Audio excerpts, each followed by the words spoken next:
Good morning, afternoon or evening, and welcome to another Alpha 230AD replay analysis game. This one is between myself and Marc Aurel. He's playing as Macedonians, I'm as Britons, and this, I'm going to be trying something new. It is looking at both the introductions or things in tandem so we can see how they go. So as you can see, Marc has ordered 6 women, whereas I've gone for 4. I'm going to send my women, as you can see here, off to gather berries while my soldiers are coming to build a storehouse next to this patch of wood. He's conversely gone kind of the other way. He's put a farmstead out and just sent the troops to gather the wood directly. So that's, you know, different approaches to the same problem. So having got now my 8 women, as you can see here, are gathering berries. I've also got my cavalrymen getting together, gathering up all these chickens, and another cavalryman is on the way. And I'm so at this point just building another house and getting, so I've got my 2 of my soldiers doing that, and 2 are gathering wood, and at the same time he's now got his 6 women out that he had ordered, and they are now gathering food. So at the first minute the populations are roughly equal. I'm on 18, he's on 19, and he's now starting to build his first house to increase his ability to get his population up.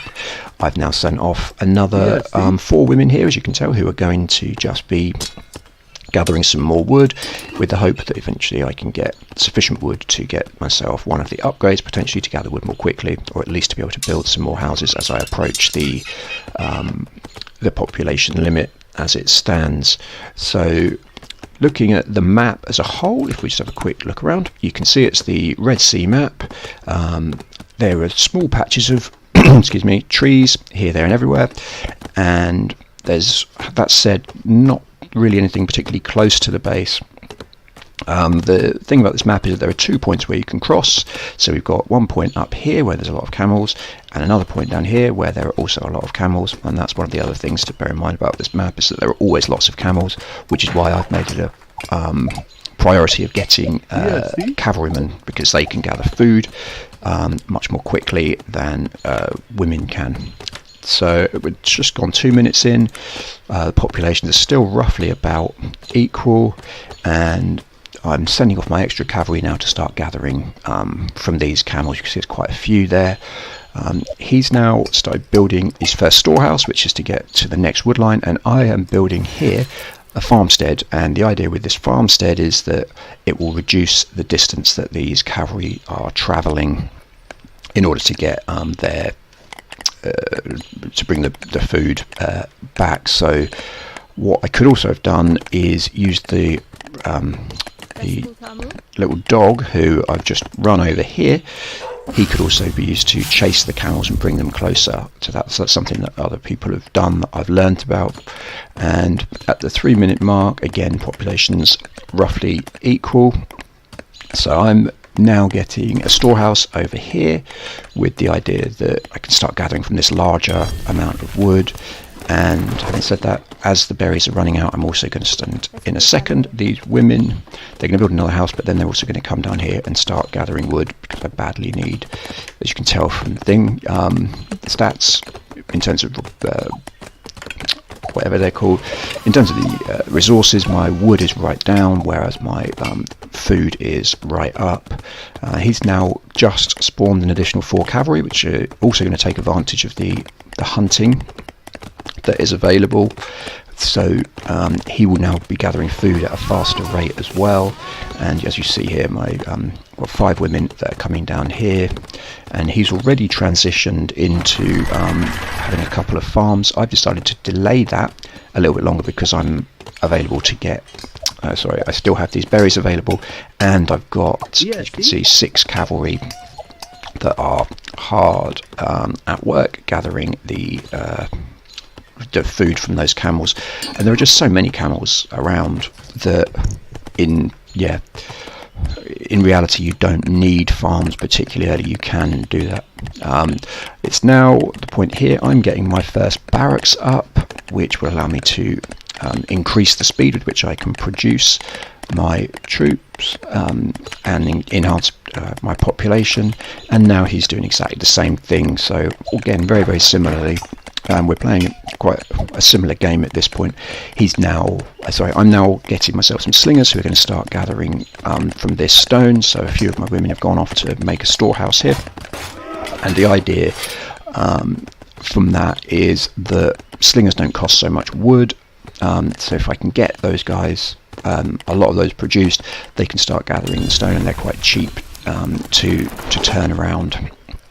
And that's sort of the introduction of the first 5 minutes. So as you can see, his population's slightly ahead, but it's a relatively even start, in fairness. So let's carry on looking at the game as a whole then. So he's not expanded much outside his territory. He's got these 4 farms going, and he's still not actually got the iron plough, which is the first upgrade, which is a shame because that's a really, really good upgrade. But he's ordered 10 women there, and also he's waiting, once he gets another house, on these 4 skirmishers, which is quite a nice combination. The skirmishers will help him to defend against any kind of cavalry rush, but his army is the majority of it is actually made up of women. I think if we actually look, just have a quick look, you can see there he's got 38 women and 6 cavalry and 2 each of his infantry, the skirmisher and the spear cavalry, which shows that had I done some kind of cav rush, and I probably do just about have, no, it's maybe 6 cavalry is not enough. If I put in more of an effort to produce cavalry, then there's every chance that that could well have led to some real benefits. But I mean, having just said at the state of the thing, my army is much more balanced at this point. As you can see, I've got 9 spearmen who are gathering metal, and I'm gathering stone, and my idea at this point is that what I want to do is to be gathering both these resources, A, for upgrades, but B is that it allows you to really zoom through to phase 2. So my phase 1 might be a little bit longer than average, but the phase 2 will be shorter, because I can just basically build a few towers. The upgrades that you have for the ranged units, sorry, not the armory, which allows you to get the upgrade for range units, and that will give me, with a market and so on, easily the 4 entities, and with that I will then be in a strong position. So I'm now just getting women to make farms, and I'm going to really enhance my food production, and I'm just getting the farming upgrade here. If we have a look at my opponent, we can see that he still doesn't have the farming upgrade, and he has he's still got his cavalry collecting from the camels, which are close by, so it's quite sensible, and he could probably do with just getting that upgrade, though that would increase his food supply. Although he's got plenty of food, it would still increase his food supply no end. So I've still not actually done a lot of scouting, but then neither has my opponent. I've seen a little bit, but it's mostly been a byproduct of just hunting rather than actually actively seeking out where we are. So I'm not sure at this point whether my opponent is in the south of the map or the north. I just know that he's on the other side of that stretch of water. I mean, it is occasionally, I've seen on this map that you do spawn on the same side of the water, and that is quite shocking, because it ends up with you just having to fight very, very quickly, and it kind of forces your hand. And in that sense, had that happened, I'd be in quite a good position, because with the Britons you can produce a lot of slingers very quickly, and you've also got decent range cavalry that can cause a lot of problems. So he's now started to send his horse around. You can see he's in the north, and he's just going to find his way gradually around the map, gradually just seeing what's there. So we can see that he is gradually, he's just opening up the map for him, or the explored area of the map, to his army. He's now started to really produce these skirmishers at quite a rate, and they are now gathering wood at a pretty phenomenal rate. So he's just building these basically as many as he can build based on the amount of wood available to him. So he's got the first wood upgrade, he's still not at phase 2, but then neither am I, and he's guys run right through my base. He's taken a few hits but is not dead, and this now my cavalry are chasing after him. I've got 9 cavalry now, so they are trying to get this guy, and he is on literally 1 health out of 160, so if they were just to get a single hit on him he would die, but it looks like he's escaped, which is frustrating, and they just get back to doing what they were doing anyway. So in terms of just building an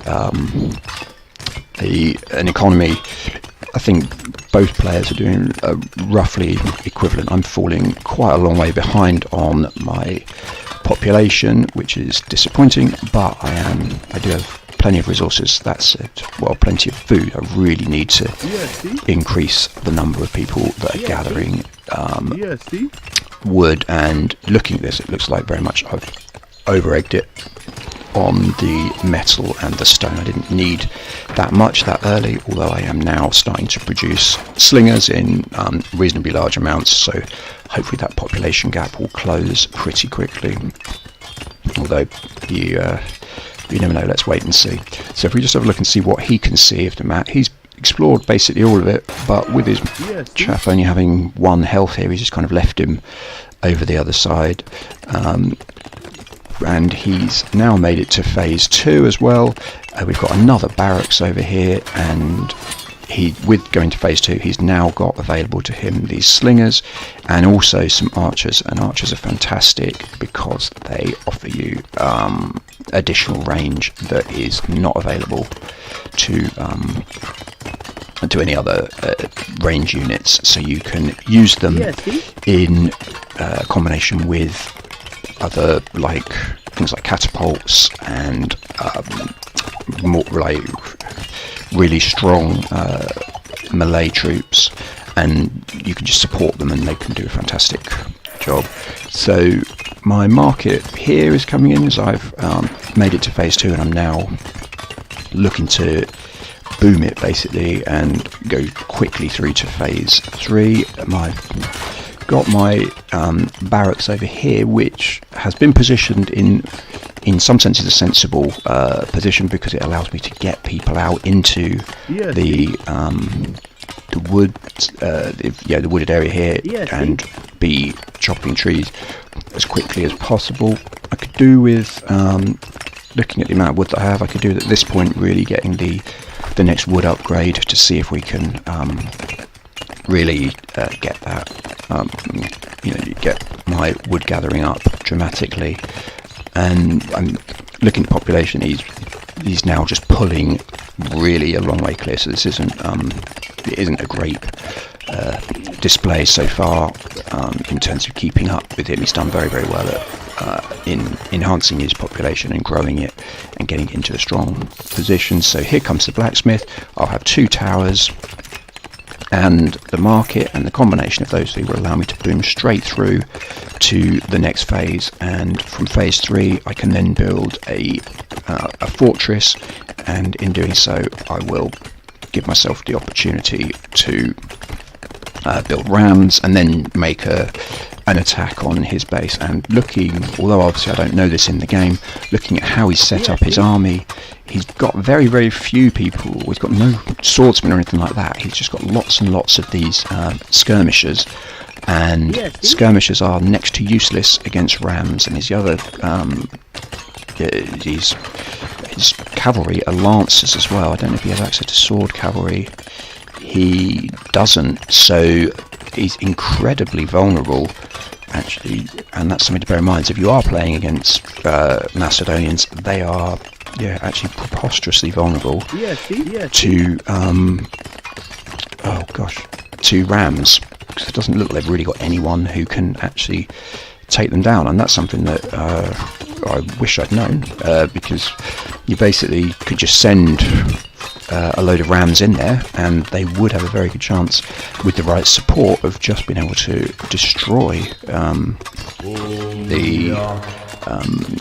the the Macedonian enemy. I'm just checking to see if there are any swordsmen. There really aren't. There's not anyone available from the barracks. I don't know if they have maybe another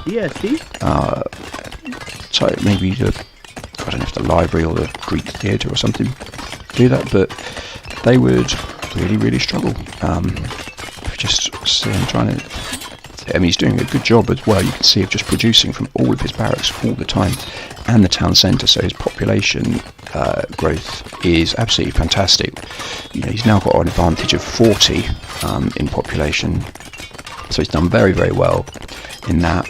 But I am now producing my first fortress with the idea that, yeah, it's time to launch an attack. I realise that one of the advantages that I'm going to have is these rams. I really like using rams. I didn't used to play with them, but I just think they're invulnerable. They're just such great things. Although interestingly, you can see he's got a ship which is patrolling that area and has just noticed that I've produced I'm getting a castle together, so he's now attacking me. Another ship's coming up, and this is now starting to go down as much as it's starting to go up, so I'm going to have to bring in these additional slingers that were just like able to get, or we're just trying to get the a barracks up, and I'll need to bring those in to attempt to get this fortress finished, because once it's finished it will be fine, but at the moment it's if it doesn't get up, then it's of no use, and these will be able to take probably the ships going that. And his reaction, if we just see to that over here, you will see very shortly that he starts to build as he's pushing into phase 3. He's going to start to build siege weapons of his own. So the Macedonians don't build siege weapons from their from their fortress. They actually have siege workshops, and so here you can see my slingers and everyone are attacking these ships, and the ships have just kind of given up. And this one, that one is dead. That's it. I thought once again he was going to escape with just having almost nothing left, which is like this the cavalryman. I thought it's going to have 1 health, which would just about survive. So I've got here a group of of 19 slingers, and they're not actually gathering any more stone because there's they've run out, but there is additional stone here, there's additional stone here, there's lots more stone around, so they really need to, I need to get those guys working and getting us some more stone, because stone is essential to creating slingers. So if we just have a look over here, you can see his siege workshops are coming up, as is a fortress, and that is going to be critical in terms of a decisive battle. So I'm producing 5 rounds, so in just over a minute I will have those 5 rounds and I'll have them ready to go, but I don't really have a supporting army at this point. I've also got a load of cavalry, and the idea of those cavalry is that if I come up against any rams, and I don't honestly know if they can produce rams or not, I assume they can, yes they can, then I'll be looking to get the cavalry can just jump out of the castle and attack those rams. But, I mean, the interesting thing about the Macedonians is that they do have the biggest array of siege weapons, I think, in pretty much the whole game. We've got catapults, bolt throwers, rams, and they also have siege towers, so they are pretty useful. So as it stands, he's like now nearly 50 clear on the population, and I badly need to get some more stone. I've sent these guys up here now to collect more stone, and I need to be producing from these barracks a lot more quickly. So because I'm short of, I mean, guys, actually looking at this is pretty woeful. I'm short of food, I'm short of wood, I'm short of pretty much everything. but I've managed to close the gap from 50 to 40 in terms of population. But he's, in terms of armies, he's just a long way clear at this point. Obviously, during the game I didn't know that, but he's been very, very good at getting his army to be doing useful things as well. He's moved everyone to the south, so these ships would then play a very important role because everyone's in the south. They will check if anything's going to come across to the north.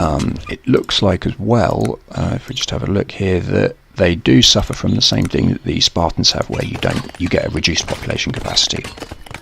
So that's something that's not so positive for the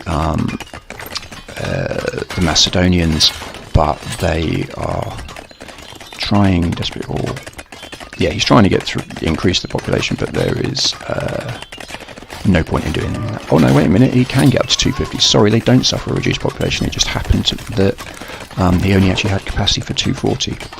So he started to bring in now a ram and a couple of catapults. This, as you can tell, I mean, that move to put these ships up here, I really like that. That's very smart. It means that he can quickly move things if necessary. And he's got a group of skirmishers, and what he's in all likelihood going to do, and in fact I'm 99% certain that he does do, he's going to get these catapults supported by a vast amount of skirmishers, which means that any attempt to try and to take the catapults out is going to be met with a hail of javelins, and is going to cause serious problems. So look at this from my perspective.